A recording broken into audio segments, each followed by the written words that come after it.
my dear students. This is not related to your syllabus of 12th or 11th, but मी हा video बनवत आहे 12वी नंतर फक्त MBBS किंवा इंजिनिअरिंगच नाही तर अशा खूप साऱ्या फील्ड आहेत, खूप शाखा आहेत ज्यामध्ये तुम्ही तुमचं करिअर करू शकता. तुम्हाला त्यातून अपॉर्च्युनिटीजही मिळू शकतात, चांगली सॅलरी असलेले, चांगले पॅकेजेस असलेले जॉब्स मिळू शकतात.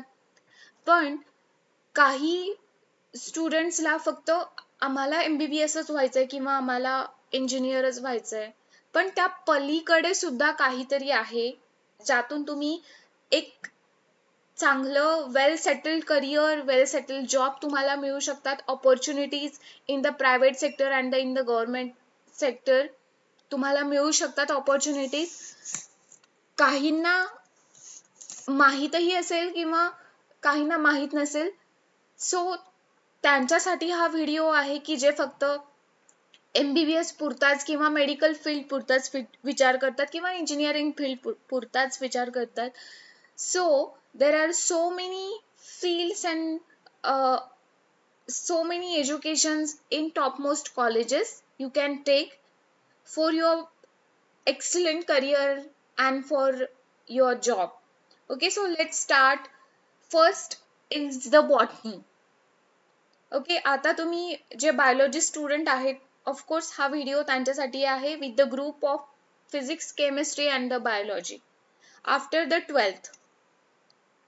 ओके, मग बॉटनीमध्ये तुम्ही 12वीला तर तुमच्या सब्जेक्टमध्ये बॉटनी, फिजिक्स आणि केमिस्ट्री आहे, त्यासोबत तुम्ही कदाचित क्रॉप सायन्स घेतलं असेल, दुसरा कुठला तरी सब्जेक्ट घेतला असेल किंवा मॅथ्स आणि बायो दोन्ही पण असेल. तर 12वी नंतर तुम्ही BSc मध्ये बॉटनी हा ग्रुप ठेवून पुढे स्पेशलायझेशन करू शकता. MSc botany, then PhD you can do, MPhil you can do, आणि मग त्यामध्ये तुम्हाला ऑपॉर्च्युनिटीज आहेत इंडस्ट्रीमध्ये. नॅचरल रिसोर्स सेंटर्स जे आहेत नॅशनल अँड इंटरनॅशनल, त्यामध्येही तुम्हाला ऑपॉर्च्युनिटी आहेत जर तुम्ही हे बेस्ट कॉलेजमधून केलं, बेस्ट युनिव्हर्सिटीमधून केलं. Environmental consultancies opportunities there. Researcher म्हणून तुम्ही ऑपॉर्च्युनिटी आहे तुम्हाला करिअरची. Then as a teacher, professor, taxonomist. टॅक्झॉनॉमिस्टमध्ये तुम्ही वेगळे प्लांट्स डिस्कवर केलेले आहेत, त्याला तुम्ही ॲज अ नेमिंग देऊ शकता as a taxonomist. Horticulturist, then nursery manager and environmental consultant. हे अशा खूप साऱ्या ऑपॉर्च्युनिटीज आहेत. MSc विथ बॉटनी और PhD विथ बॉटनी और MPhil विथ बॉटनी जर तुम्ही केलं तर यामध्ये सॅलरीचे पॅकेजेसही चांगले आहेत. जर तुम्ही टॉपमोस्ट कॉलेजमधून तुमची डिग्री घेत असाल किंवा तुम्हाला चांगल्या ग्रेडचे पर्सेंटेज असतील, ग्रेड चांगले असतील, तर तुम्ही नक्कीच या शाखेमध्ये करिअर करू शकता आणि तुम्हाला चांगले जॉबही मिळू शकतात. त्यानंतरचं आहे zoology. Okay, second opportunity is the zoology. Again तसंच तुम्हाला BSc 12वी नंतर तुम्ही 3 वर्षाचा BSc चा कोर्स करायचा आहे. त्यात तुम्ही झूलॉजी सब्जेक्ट ठेवून परत स्पेशलायझेशन तुम्हाला MSc झूलॉजी मध्ये तुम्ही करू शकता. आणि त्यामध्ये opportunities as a researcher, animal breeder, wildlife, then wildlife biologist, then as a teacher, professor in the schools and the colleges also there is no restriction. तुम्ही B.Ed करून, MSc B.Ed करून junior कॉलेजला 12th as a teacher लागू शकता. Okay, जिथे चांगली salary, चांगले packages आहेत, पण अगेन एक रेस्ट्रिक्शन आहे की तुम्ही हे सगळे कोर्स एका चांगल्या कॉलेजेसमधून केले पाहिजेत आणि तुमचा ग्रेडही तेवढाच चांगला असला पाहिजे. Okay, after the zoology genetics is there. याला खूप स्कोप आहे जेनेटिक्सला, कारण यामध्ये संशोधनही तसंच केलं जातं. And this genetics can apply their knowledge to as a diverse areas are treating patients with the genetic difficulties to developing the pharmaceutical products. Okay, research and development मध्ये सुद्धा किंवा R&D मध्ये सुद्धा जेनेटिक्स वाल्यांना स्कोप असतो for the research. Then if we talk about the career opportunities, then you can become a genetics, immunologist, cytogeneticist, forensic DNA, analyse करू शकता तुम्ही. Medical technologist, okay, pharmacologist, then clinical research associate and the research scientist as a junior or the senior anything. Okay, so salary packages सुद्धा खूप चांगले असतात. Genetics झालेल्या लोकांना specialisation आहे. इझी नाहीये हा सब्जेक्ट, पण ह्याला व्हॅल्यू खूप जास्त आहे. जर तुम्ही एक टॉप मोस्ट कॉलेजमधून किंवा चांगल्या मार्कांनी जर या डिग्रीतून पास झालात तर, पण तेवढ्याच प्रायव्हेट सेक्टर्समध्ये आणि गव्हर्नमेंट सेक्टर्समध्ये याला व्हॅल्यू आहे. Next is the environmental science. Of course तुम्ही BSc एन्व्हायरमेंट सायन्स किंवा परत MSc एन्व्हायरमेंट सायन्स असा ग्रुप घेऊन तुम्ही स्पेशलायझेशन करू शकता. त्यामध्ये ऑपॉर्च्युनिटीज तुम्हाला as a scientists are hired for research and other roles by the various industries such as the mines, water treatment plant, fertilizer plant, and different government department for the agencies such as the forestry is there, pollution control board, agriculture. Okay, so you can imagine that environmental science करून तुम्ही कुठे कुठे तुमचा career करू शकता, कुठे तुम्हाला opportunities मिळू शकतात. पण अशा फील्ड्स आपल्याला माहितीच नसतात. आपण फक्त फोकस करत असतो ते मेडिकल आणि इंजिनिअरिंग साठी. पण तुम्ही या सगळ्या सब्जेक्ट घेऊन यामधला कुठला तरी एक सिलेक्ट करून तुम्ही तुमचं करिअर चांगल्या पद्धतीने बनवू शकता. Next is the microbiology. Of course you have to do BSc with the group of microbiology, then you can do the MSc microbiology. पण यातही तुम्हाला चांगले ग्रेड पाहिजेत तरच तुम्हाला त्या डिग्रीला कुठेतरी व्हॅल्यू आहे. ओके, असंच पास होण्याला काही अर्थ नाहीये. तुम्हाला चांगल्या ग्रेडचे मार्क्सही पाहिजेत तसे आणि ग्रेडही चांगले पाहिजेत. तुमचं कॉलेज, युनिव्हर्सिटी हेही तितकंच रिस्पॉन्सिबल असतं तुमच्या पोस्ट ग्रॅज्युएशन डिग्रीसाठी. आणि बायोलॉजीमध्ये so many subfields are there like the virology, bacteriology, mycology, immunology, microbial physiology. Okay, research and recombinant DNA technology असे खूप फील्ड्स यामध्ये अवेलेबल आहेत ज्यात तुम्ही करिअर करू शकता. आणि मायक्रोबायोलॉजी म्हणजे study of the micro organism who cannot be seen by the naked eyes अशा ऑर्गॅनिझमची स्टडी करायची असते तुम्हाला त्यामध्ये. आणि मग याच्या ऑपॉर्च्युनिटीज कुठे कुठे आहेत ते आपण पाहूया आता. For it include the clinical researcher scientist, lab technician. In the industry you can work as a quality control.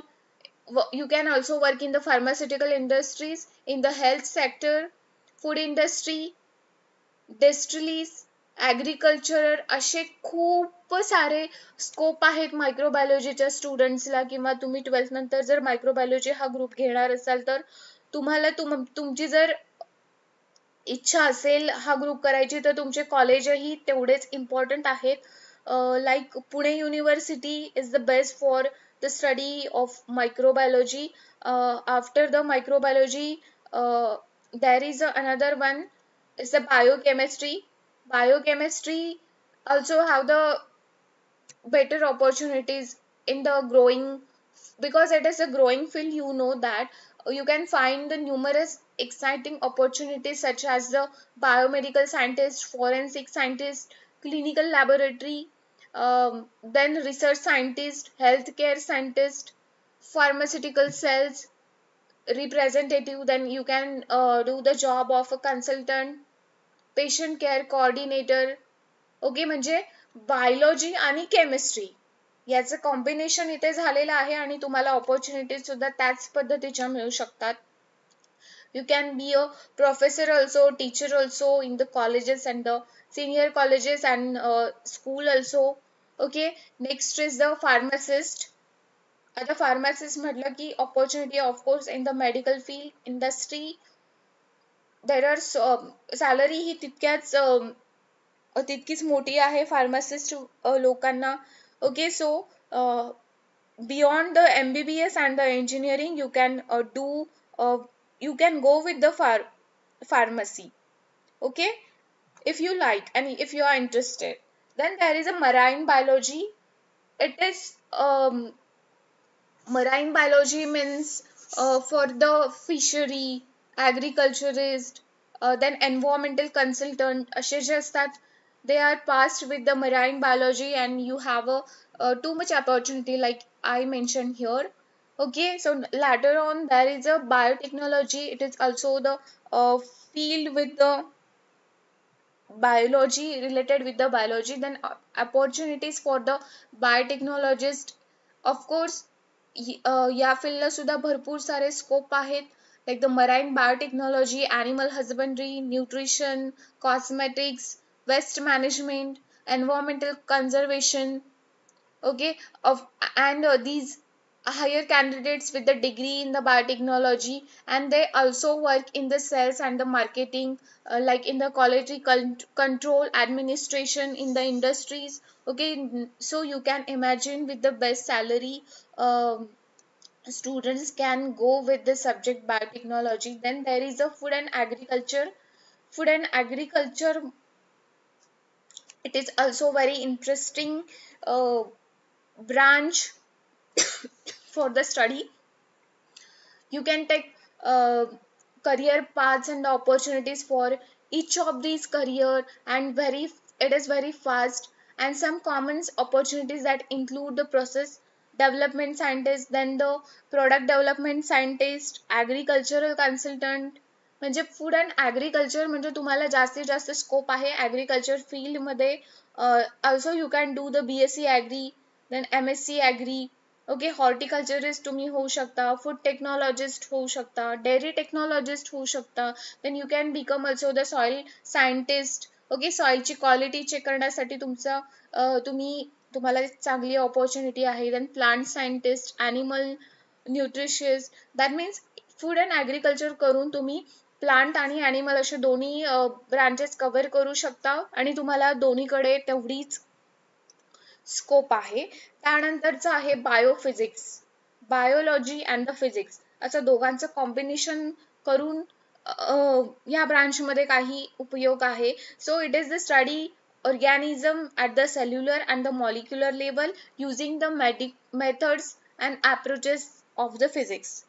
So the opportunities for the biophysics students, of course, you can become a nuclear medical biophysicist, then clinical, forensic, nutritional, you can become a professor. Then you can find work as a research scientist in a various government and the private organization. And the last one is the forensic science. Forensic science बऱ्यापैकी सगळ्यांना आवडतं, because opportunity सुद्धा तितकीच interesting आहे forensic science मध्ये.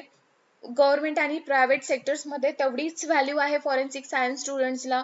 So you can go with this subject after the your 12th. You can do the BSc forensic science. Okay, and the opportunities in the police department, crime branches, CBI, CID, forensic science laboratories, in the IB, then banks, defense, army, courts, in the quality control, then in the universities, hospital, organizations.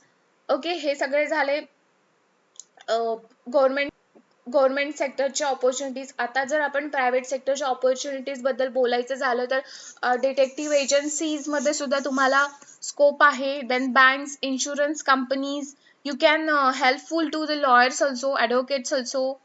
Okay, private कंपनीजला सुद्धा तुम्ही useful आहात with the subject of forensic science, and own private practice सुद्धा तुम्ही करू शकता. Okay, so it is very interesting also. So आपण 12वी नंतर MBBS सोडून इतक्या सगळ्या ब्रांचेस अवेलेबल आहेत, यापेक्षाही खूप ब्रांचेस अवेलेबल आहेत, पण मी इथे थोड्याच मेन्शन केल्या आहेत की ज्यांना इन डिमांड कोर्सेस आहेत, हे ज्यांना ऑपॉर्च्युनिटीजही चांगल्या आहेत, करिअरही आहे आणि सॅलरी आणि पॅकेज व्यवस्थित आहेत. Okay, so botany, zoology, biochemistry, biophysics, forensic science, microbiology, biotechnology, these are all in demand courses you can do after the passing your HSC exam.